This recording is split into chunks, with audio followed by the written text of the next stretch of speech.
Right, Jules, just catching up from where we left off, mate. Yeah. How to improve 2025 on your fishing. And don't watch this if you're fishing my waters, because I'm completely undoing any edges I might have. Right, Jules, you have got something in your hands, and I see people doing this far, far too much, mate. Can you just explain it? Well, I'm as guilty as anybody. I am. This, in effect, is like a magazine, isn't it? And I don't criticise people who use social media, because all this is, 20 years ago, this was a magazine, and 30 or 40 years ago, it was a book. Yeah. If you're not watching the water, you are letting yourself down. And it's not about killing yourself. And there's a balance between enjoying yourself, but when you take your eyes off that water, you are potentially missing things. So that's the reason I pre-time my rigs, and as far as possible, I watch the water all the time. If you spend time either talking to your mates, on the phone, asleep, what time that you're not watching the water will cost you fish. And I understand that. Yeah, and everybody goes on about tackle. What tackle you can have. Yeah. You can catch fish on any tackle, but the biggest asset of any tackle is your eyes. Absolutely, yeah, because that moves you on, doesn't it? That moves you on, yeah, mate. I see it, Joel, sometimes. So what you think about this? Some people will cast and they'll just go, oh, that'll do. Yeah. Just pick up on that for me, Jules. See, Andy Little told me this in probably 1988. It's either right, I won't use the other word, or it's wrong, and it's there. I see people, either that rig's tied perfectly, or it's not tied well enough. Either you've cast spot on, or you've not cast well enough. Either you're baiting spot on, or you're not baiting properly. The only way that you are going to be a consistent catch of carp fishing is to do it to the best of your abilities. And if you are chucking out and thinking that'll do, it's not good enough. And I watch people fishing, and I watch them casting. They'll look at me thinking, I know that's not right, but I'll leave it. And those anglers who are more consistent than anybody else don't leave anything on the table. To be consistent, you've got to be consistently spot on. And if it's not right, it's wrong. Occasionally you'll catch a fluky one, but you've got to be spot on. Yeah, brilliant, mate. Brilliant, that.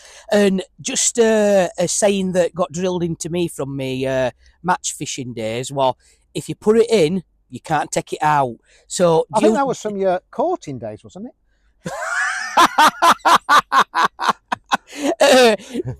Too much bait, yeah. Too much bait, Jules. What I us. I think people are fishing for red letter days too much. When they watch the films, they're seeing big hits of fish caught consistently, but that is not the norm.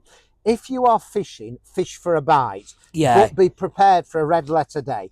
For all the times that you're going to catch 4 in the cells and all that, there are plenty of times you don't. A lot of these people who are showing you all these big hits are not fishing the hours that you and I. So fish for bites, but prepared for those days when the water's cloudy, the fizzing, the bubbling, the jumping. Yeah, little and often like that. Build a swim up. If they're feeding, build it up. Absolutely. Obviously, like we're coming on to it, if you built your swim up and you are catching a few fish, Jules, that hook, the hook, the sharpness of that hook, just tell us about that, our importance that. Again, most hooks that come out of the packet now are sharp.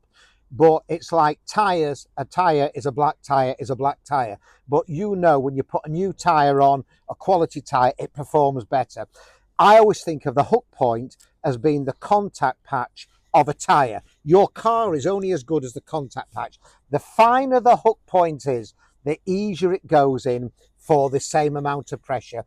You will get a certain amount. A sharp hook is not going to get you any more investigations and pickups, but what will happen is a sharp hook will get you more conversions, in other words runs. So for me, a sharp hook is so much more important than a new bivvy, a new brolly, anything like that. The sharper the hook, the more honed the hook is, the more the conversions, the more the pickups will turn into conversions. Brilliant, mate, brilliant. And that again, these are like following on, but there's no right or wrong in fishing. No.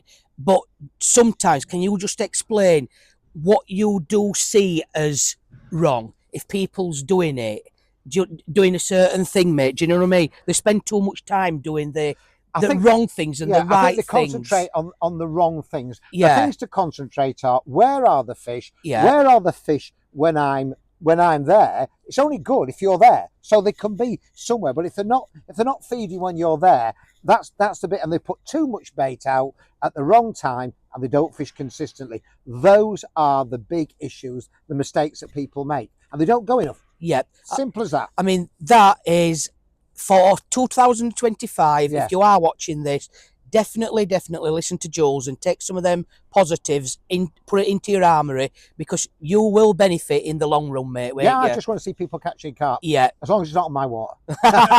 Well, Jules, thanks again, mate. It's always a pleasure, mate. Thank you. Brilliant.